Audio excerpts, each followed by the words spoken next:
Hello everyone. आज हम बात करने वाले हैं अपने नेक्स्ट इंडिकेटर के ऊपर, जो कि है सेल्स ग्रोथ। और मैं मानता हूं कि सेल्स ग्रोथ एक ऐसा मेट्रिक है जो कि सबसे इम्पोर्टेंट है किसी भी स्टॉक को एनालाइज करने के लिए। ऐसा क्यों? ऐसा इसलिए क्योंकि सब कुछ सेल्स ग्रोथ पे ही डिपेंडेंट है। कंपनी का जो बिजनेस है, अगर वो बढ़ रहा है, अगर उसको कस्टमर्स मिल रहे हैं, तभी वो कंपनी सर्वाइव कर सकती है फॉर अ लॉन्ग पीरियड। नहीं तो वो धीरे धीरे धीरे धीरे करके उसके अगर सेल्स नहीं बढ़ रही है, मतलब उसके रेवेन्यू नहीं बढ़ रहा है, तो वो धीरे धीरे करके लॉसेस में आ जाएगी और फिर बैंकरप्ट भी हो सकती है।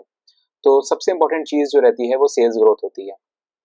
और इसके साथ आरओई तो रहता ही है, मीन्स कितना एफिशिएंसी से काम कर पा रही है कंपनी सेल्स को बढ़ाने के लिए, और कितना उसका जो इक्विटी है, मीन्स शेयर होल्डर्स फंड है, उस पर कितना ज्यादा वो रिटर्न जनरेट कर पा रही है। तो ये दोनों साथ साथ चलते हैं, लेकिन इन सब में भी, इनमें भी सेल्स ग्रोथ जो है वो सबसे ज्यादा इंपॉर्टेंट मेट्रिक मैं समझता हूँ। तो इसका मतलब क्या हुआ? सेल्स ग्रोथ नाम से समझ में आ रहा है कि एक फाइनेंशियल ईयर की जो ग्रोथ हुई, उसको अगर हम कंपेयर करें उसके पिछले फाइनेंशियल ईयर से, तो कितना एक्स्ट्रा कंपनी ने ग्रो किया है, उसको हम कहते हैं सेल्स ग्रोथ। तो अगर मैं इसकी डेफिनेशन की बात करूं तो हम यहाँ पे डेफिनेशन लिख लेते हैं। Income generated by a company, extra income लिख लेते हैं, extra income generated by a company over the preceding year is called sales growth. For example, अगर फाइनेंशियल ईयर 23 में अगर एक कंपनी की सेल्स ग्रोथ थी 100 रुपए, ठीक है, 100 रुपए थी, और नेक्स्ट फाइनेंशियल ईयर में यानी FY24 में अगर एक कंपनी की, उसी कंपनी की सेल्स ग्रोथ हो गई, सेल्स हो गई 120 की, मतलब उसने पूरे साल में FY23 में 100 रुपए का सामान बेचा था और FY24 में उसने 120 रुपीज का सामान बेचा। तो इसमें सेल्स कितनी बढ़ी? आपकी 20 रुपीज बढ़ी। Sales increased by ₹20। और ग्रोथ कैसे आएगी? 20 डिवाइडेड बाय 100 मल्टीप्लाइड बाय 100। तो आपका जो परसेंटेज में आ जाएगा सेल्स ग्रोथ, वो आ गया आपका 20। और हमारी ओरिजिनल वैल्यू क्या थी FY23 की? 100 थी। तो 20 डिवाइडेड बाय 100, और इसको हम पूरे को मल्टीप्लाई कर देंगे 100 से, तो आपको मिल जाएगा कि जो कंपनी की सेल्स ग्रोथ हुई है वो हुई है 20%। सो ऐसे निकलता है सेल्स ग्रोथ। तो मैं अगर आपको यहाँ पे एग्जांपल लेके दिखाऊं कि KPIT टेक्नोलॉजीज हम ले रहे हैं, बाय द वे मैं आज कुछ एग्जांपल्स भी लूंगा आपके सामने, और आपको सिर्फ समझाने के लिए लूंगा, मेरी कोई रिकमेंडेशन नहीं है और ना ही मेरी कोई आपको मोटिवेट करने की कोशिश करी जा रही है यहाँ पे। आपको जो भी फाइनेंशियल डिसीजन लेना है वो आपने अपनी मर्जी से और अपने फाइनेंशियल एडवाइजर से पूछ के लेना है। मैं कोई सेबी रजिस्टर्ड एडवाइजर नहीं हूँ, ठीक है। तो हम जो भी करेंगे यहाँ पे हम सीखेंगे, सिर्फ नॉलेज के लिए करेंगे, एडवाइस करने के लिए नहीं करेंगे। तो ये देख सकते हैं हम कि जो सेल्स ग्रोथ है KPIT टेक्नोलॉजीज की, ये 27.9% है। मतलब एक साल में अगर 100 रुपए का सामान बेचा तो अगले साल में 127.9 रुपीज का सामान बेचा। तो ये बात होगी ग्रोथ की। अच्छा, अब नेक्स्ट बात करते हैं कि कौन से फैक्टर्स हैं जिससे सेल्स ग्रोथ अफेक्ट होती है।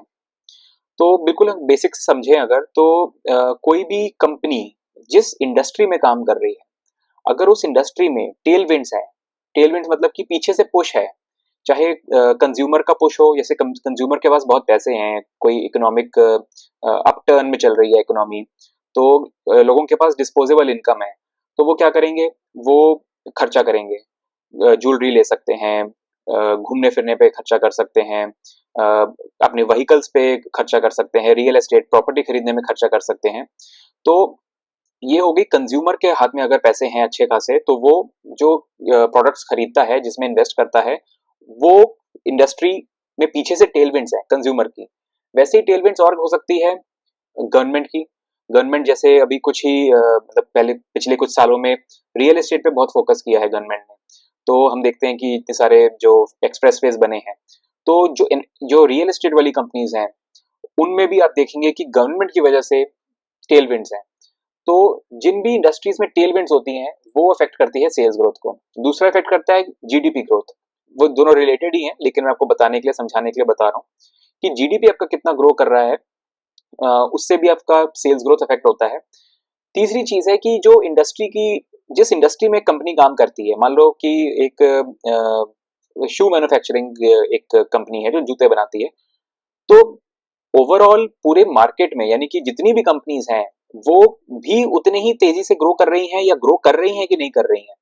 अगर एक कंपनी है जो 25% से ग्रो कर रही है और उस सेक्टर की बाकी कंपनी या तो ग्रोथ नहीं कर रही है या 3-4-5% की ग्रोथ कर रही हैं, तो उसमें वो जो कंपनी 25% से ग्रो कर रही थी वो आज नहीं तो कल उसकी भी सेल्स ग्रोथ घट जाएगी, क्योंकि डिमांड धीरे धीरे उसकी भी घट जाएगी, क्योंकि लोग नहीं खरीद रहे बाकी कंपनी के जो प्रोडक्ट्स हैं, तो इस कंपनी के भी धीरे धीरे करके घट जाएंगे। तो ये हो गई फैक्टर्स जो अफेक्ट करते हैं सेल्स ग्रोथ। एक बार हम इसको नोट डाउन कर लेते हैं। तो सबसे पहले हो गया कि इंडस्ट्री टेलविंड्स, ठीक है, ये टेलविंड्स हो गया। और ये दो तरीके की हो सकती हैं, कंज्यूमर लेड और गवर्नमेंट गवर्नमेंट गवर्नमेंट इंड्यूस्ड। तो ये हो गया टेलविंड्स का, कि अगर टेलविंड्स हैं, इसको अगर हम नीचे वाले लाइन में लिखें तो ज्यादा अच्छा रहेगा। इसको मैं यहाँ पे जाके एक बुलेट दे देता हूँ, बुलेट पॉइंट, ठीक है। इंडस्ट्री टेलविंड्स हो गया। नेक्स्ट हो जाएगा हमारा, जैसे हमने बोला, जीडीपी ग्रोथ। जीडीपी ग्रोथ, और ये यहाँ पर किसी वजह से आ नहीं पा रहा है, चलिए अब हो गया, ठीक है, जीडीपी ग्रोथ। और इसके अलावा मैंने आपको बताया कि अगर उस कंपनी, उस सेक्टर की कंपनी सिर्फ एक ही ग्रो कर रही है और बाकी नहीं कर रही है, तो उसकी भी ग्रोथ घट जाएगी। तो हमको देखना है कि सेक्टर, कौन से सेक्टर में वो कर रही है, जो other companies in that sector हैं वो कितना ग्रो कर रहे हैं। तो उसमें लग देते हैं other companies growth of that sector, ठीक है। ये other companies growth of that sector हमने कर दिया।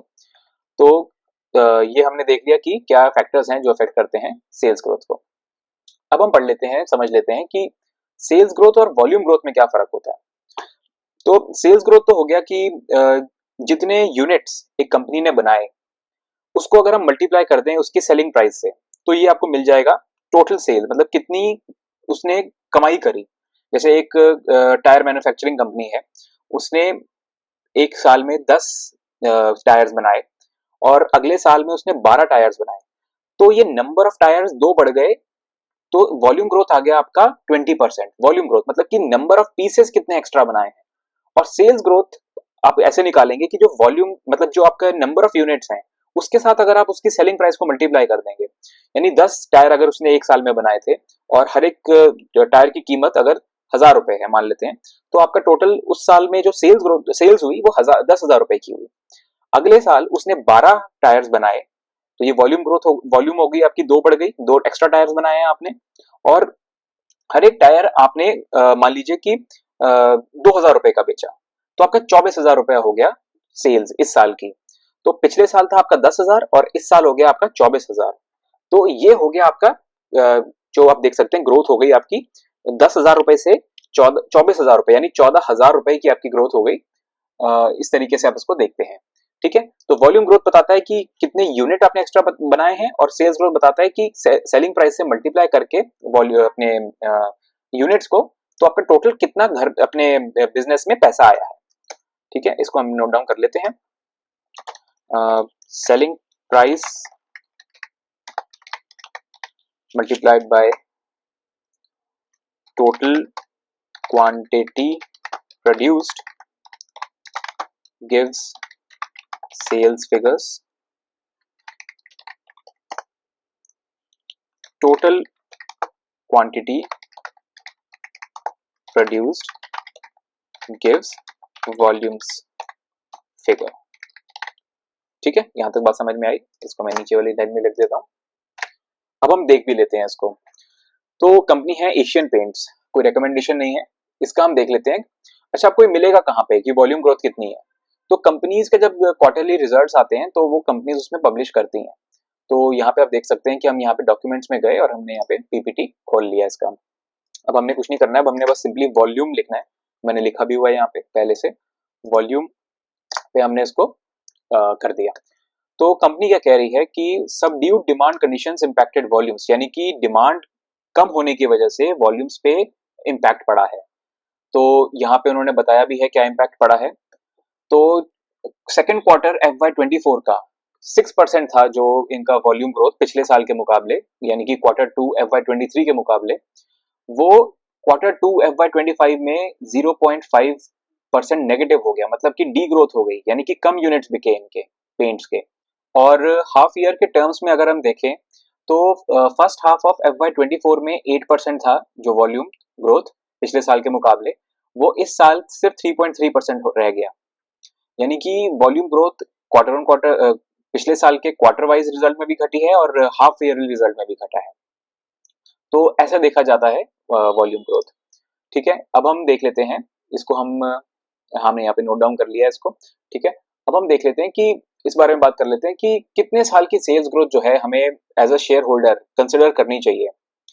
तो इसमें अगर आप 3 साल का या 5 साल का कंपनी का ग्रोथ देख रहे हैं, तो अगर वो कंपनी कंसिस्टेंटली 3 ईयर से या 5 ईयर से ग्रो कर रही है, तो स्टॉक प्राइस उसका ऑलरेडी इतना एक्सपैंड हो चुका होगा, इतना ज्यादा पीई उसका बढ़ चुका होगा कि अगर आप तब उसको लेंगे 3 साल की ग्रोथ देख के, 5 साल की ग्रोथ देख के, तो आपको कैपिटल एप्रिसिएशन मिलेगा ही नहीं, मतलब आपका जो पैसा लगा हुआ है उस पर इतना ज्यादा आपको एप्रिसिएशन मिलेगा नहीं, क्योंकि 3 साल से वो चल रहा है, जो स्टॉक प्राइस है वो ऊंचा दौड़े जा रहा है, क्योंकि सेल्स अच्छी कर रही है कंपनी, ग्रोथ बहुत अच्छी आ रही है।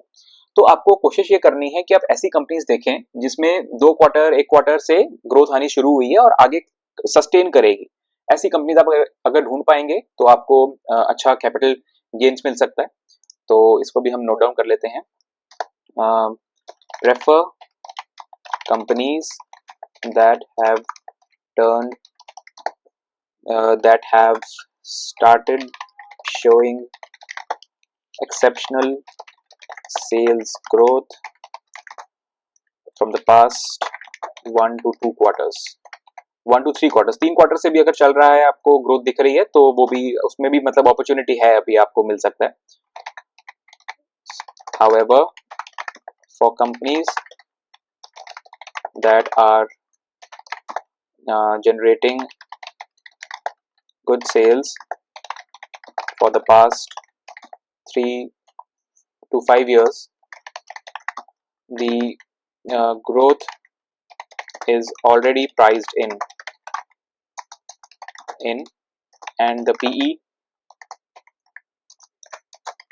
may be already expanded significantly। ठीक है, तो ये बात हमने नोट डाउन करी। अब हम देख लेते हैं, जैसे KPIT टेक्नोलॉजीज का हम एग्जांपल देख लेते हैं। इनकी जो 3 साल की ग्रोथ रही है वो आप देख सकते हैं 34% CAGR रही है, मींस हर साल 34% से ये कंपाउंड करती रही है। तो उसकी वजह से क्या होता है कि ये 3 साल में इनका PE बहुत ज्यादा एक्सपैंड हो चुका होगा। आप देख सकते हैं कि इनका 43% जो है स्टॉक प्राइस बढ़ा है 3 साल में, और अगर आप 5 साल के हिसाब से देखें तो 50% की इन्होंने ईयर ऑन ईयर ग्रोथ करी है, और स्टॉक प्राइस ने भी फिर अच्छे से उसको रिवॉर्ड किया है 70% ईयर ऑन ईयर। और अब क्या हुआ, अब ये हुआ कि जो ट्रेलिंग 12 मंथ्स में इनकी सेल्स घट गई, तो इनका स्टॉक प्राइस देखिए नेगेटिव 12% हो गया। तो जब तक ग्रोथ चल रही थी कंपनी की, तो स्टॉक प्राइस ऊपर चल रहा था, और जैसे ही ग्रोथ कम हो गई, जबकि अभी 28% भी रिस्पेक्टेबल ग्रोथ है, लेकिन स्टॉक प्राइस देखिए 12% का नेगेटिव एक साल में इनका हुआ है स्टॉक प्राइस। तो जो शेयर मार्केट है वो ग्रोथ को बहुत ज्यादा इंपॉर्टेंस देती है, ग्रोथ को बहुत ज्यादा पसंद करती है। तो ग्रोथ वाली कंपनीज, और स्पेशली वो जो 25-30% से ऊपर ग्रो करती हैं ईयर ऑन ईयर, उसको बहुत ज्यादा जो स्टॉक मार्केट है वो रिवॉर्ड करती है। इसमें एक और एग्जांपल देख लेते हैं, त्रिवेणी टरबाइन का। बाय द वे कोई रिकमेंडेशन नहीं है इसकी भी। और यहाँ पे हम देख लेते हैं प्रॉफिट एंड लॉस स्टेटमेंट में, ये जब 10 साल का अगर CAGR देखें तो 12% के हिसाब से ग्रो कर रही थी, तो स्टॉक प्राइस भी 20% के हिसाब से था। जब कंपनी ने ग्रो करना शुरू कर दिया 33% के हिसाब से CAGR लास्ट 3 ईयर से, तो स्टॉक प्राइस 52% CAGR के हिसाब से बढ़ने लग गया। और अभी तो जबकि ये सेल्स ग्रोथ घटी भी है, तो भी लास्ट 1 साल में, क्योंकि बुल रन चल रहा था, तो 60% का इनका जो है स्टॉक प्राइस बढ़ा है। तो उसकी वजह से हुआ क्या, उसकी वजह से हुआ ये कि 66.2 का PE बन गया कंपनी का, जो कि काफी हाई माना जाता है। और ऐसा नहीं है कि आगे ये बढ़ नहीं सकता है, लेकिन जो प्रोबेबिलिटी है कि अब यहाँ से बहुत ही ज्यादा आपको एक एक्सेप्शनल रिटर्न्स मिलेंगे, वो कहीं ना कहीं मैं समझता हूँ कि डिमिनिश हो जाती है। क्योंकि आप देख सकते हैं 3 इयर्स का जो PE है वो 58.7 है, और अभी 66.2 का PE चल रहा है, जो कि इसका अगर हम देखें कि हिस्टोरिकली इसका PE 3 साल में कितना रहता है, तो मीडियन पीई जो 3 साल का रहा है वो 58.9 रहा है, और इस वक्त जो पीई रहा है चल रहा है वो 66.2 है, यानी मीडियन से ऊपर है। मैक्सिमम ये 87.7 गया था 11 अक्टूबर को, तो उसके बाद से फिर स्टॉक प्राइस आप देख ही रहे हैं कि नीचे ही चल रहा है। 11 अक्टूबर को यहाँ था और अभी यहाँ पे आ गया है। तो ये होता है कि अगर आप सेल्स ग्रोथ, अच्छी सेल्स ग्रोथ रहती है तो उसके साथ आपको स्टॉक प्राइस, अगर का 2-3 साल से 5 साल से सेल्स ग्रोथ अच्छी चल रही है तो स्टॉक प्राइस भी आपको, स्टॉक का पीई भी आपको ऊंचा मिलता है। ठीक है, तो ये हमने देख लिया। अब हम देख लेते हैं कि कौन सी इंडस्ट्रीज हैं जिसमें हमको year on year sales growth देखनी चाहिए और किसमें क्वार्टर ऑन क्वार्टर देखनी चाहिए। और इसमें मैं आपको ये बताना चाहूंगा कि जो भी इंडस्ट्रीज हैं जिसमें जो भी कमोडिटी से लिंक्ड है, जैसे कि आपका हो गया ऑयल, हो गया क्रूड ऑयल है, या आपका मेटल्स है, स्टील हो गया, जो कि कमोडिटी प्राइसेस जिसके फ्लक्चुएट करते रहते हैं, उसको आप क्वार्टर ऑन क्वार्टर देखते हैं। क्योंकि अगर आप पिछले साल के उसी क्वार्टर से देखेंगे तो उसके बीच में तो 4 क्वार्टर बीत चुके हैं और उसमें काफी ज्यादा फर्क आ चुका होगा उनके जो कमोडिटी के प्राइसेस हैं, तो वो एक सही मेट्रिक नहीं है देखने का। और वो इंडस्ट्रीज जो सीजनल है, जो सीजनल इंडस्ट्रीज हैं, जैसे कि आपका हो गया गोल्ड, हो गया जैसे गोल्ड बिजनेस है, तो ज्यादातर लोग धनतेरस पे, दिवाली पे, और जो ये वेडिंग का सीजन आता है उन महीनों में गोल्ड खरीदना पसंद करते हैं। या आपका रिटेल हो गया, मतलब कि कपड़े हो गए, जूते हो गए, वो भी आप किसी पर्टिकुलर, वो भी एक सीजनल है, मतलब आप जूते खरीदेंगे जब आपका मतलब वेडिंग सीजन है तो आप ज्यादा खरीदेंगे। साड़ी वगैरह है वो भी वेडिंग सीजन में ज्यादा चलता है, तो ये सीजनल हो गया। और तो इसमें आप ईयर ऑन ईयर देखेंगे। और जैसे रियल एस्टेट है, उसमें भी आप उसको ईयर ऑन ईयर देखते हैं, क्योंकि एक बार एक प्रोजेक्ट शुरू होता है तो वो उसको बनने में, डेवलप होने में, और फाइनली जब कस्टमर को हैंड ओवर किया जाता है उसमें कई सालों का प्रोजेक्ट होता है। तो आप पिछले क्वार्टर से देखेंगे उसी साल के, तो इतना ज्यादा आपको एक ठीक पिक्चर नहीं दिखेगी, इसलिए आपको उसको ईयर ऑन ईयर देखना रहता है। अब बैंक्स और एनबीएफसीज हैं, उनको आपको क्वार्टर ऑन क्वार्टर देखना चाहिए, क्योंकि बैंक्स का ऐसा नहीं है, इंडिया में क्रेडिट की डिमांड कोई सीजनल नहीं है, उसमें हर हर समय लोगों को बिजनेस बनाना है या कुछ भी अपना उनको चाहिए, पर्सनल लोन चाहिए, तो वो एक कंसिस्टेंट डिमांड रहती है, तो उसमें आपको उसको क्वार्टर ऑन क्वार्टर देखना चाहिए बैंक्स और एनबीएफसीज के केस में भी। तो ये बात हमको समझ में आई। और साथ में अगर हम एफएमसीजी की बात कर लें तो एफएमसीजी में भी जैसे जो जो चीजें मतलब जो बारिश के सीजन में जैसे पकोड़े खाए जाते हैं तो उसमें बेसन ज्यादा होगा यूज, तो विंटर में जैसे रेवड़ी खाना पसंद करते हैं लोग, तो उस टाइम पे वो वाली चीज ज्यादा बिकेगी, तो उसको भी आपको ईयर ऑन ईयर देखना चाहिए, क्योंकि वो भी एक सीजनल चीज है। तो जो भी सीजनल चीजें रहती हैं, और जो बेसिकली आप ये समझते हैं कि जिसकी डिमांड अगर आज आई है तो अब से 1 साल बाद आएगी फिर से उसी चीज की डिमांड, तो उसको आप ईयर ऑन ईयर देखते हैं। और जो चीज और मैं एक और बात बताना चाहूंगा, जैसे हॉस्पिटल इंडस्ट्री है तो वो भी ईयर ऑन ईयर है, क्योंकि विंटर सीजन में लोग ज्यादा बीमार पड़ते हैं या रेनी सीजन में ज्यादा बीमार पड़ते हैं, तो उस टाइम पे उनकी जो ग्रोथ रहेगी सबसे ज्यादा अच्छी रहेगी। तो ये आपको खुद से समझ भी आ जाएगा, जैसे आप थोड़ी बहुत कंपनीज एनालाइज करेंगे कि इसमें आपको ईयर ऑन ईयर देखना है या क्वार्टर ऑन क्वार्टर देखना है। तो हम इसको नोट डाउन कर लेते हैं। For seasonal industries YoY growth should be evaluated for commodity price linked industries, जैसे कि ऑयल एंड गैस हो गया, मेटल हो गया, जिसमें ग्लोबल जो कमोडिटी का प्राइस चल रहा है वो फ्लक्चुएट होता है और उसके बेसिस पे आपका यहाँ पे प्रॉफिटेबिलिटी इंपैक्ट होती है, उसमें आप उसको हमेशा क्वार्टर ऑन क्वार्टर देखते हैं। For commodity price linked industries QoQ is a better gives a better understanding of the sales। ठीक है, तो ये चीज हमने देखी। और इसमें ही जैसे सीजनल इंडस्ट्रीज मैंने आपको बता ही दिया, हॉस्पिटल वगैरह भी हो गया, गोल्ड इंडस्ट्री हो गया, तो ये हमको देखना रहता है। अब हम ये बात कर लेते हैं कि हमें किस पे ज्यादा टेंशन देना चाहिए, सेल्स ग्रोथ पे या प्रॉफिट ग्रोथ पे।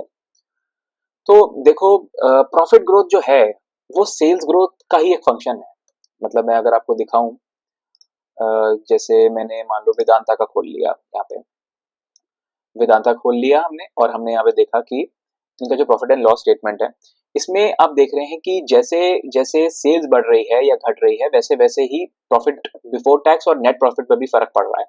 तो जैसे अब यहाँ पे देख सकते हैं कि यहाँ पर 88,000 से 1,32,000 की इनकी 1,32,000 करोड़ की सेल हो गई इनकी। तो आप देख सकते हैं कि प्रॉफिट भी इनका बढ़ गया 15,000 से 23,000। और वहां पर अगर हम मार्च 2019 का देखें डेटा, तो 92,000 से 84,000 की सेल्स हो गई, घट गई। तो वहीं आप देख सकते हैं कि नेट प्रॉफिट इनका नेगेटिव में चला गया। तो सबसे इंपॉर्टेंट चीज सेल्स ग्रोथ रहती है, क्योंकि अगर आप सामान ही नहीं बेच पाओगे या अपनी सर्विस ही नहीं दे पाओगे अपने कस्टमर्स को, और आपके पास कस्टमर्स आ ही नहीं रहे हैं, तो आप प्रॉफिट कैसे जनरेट करोगे।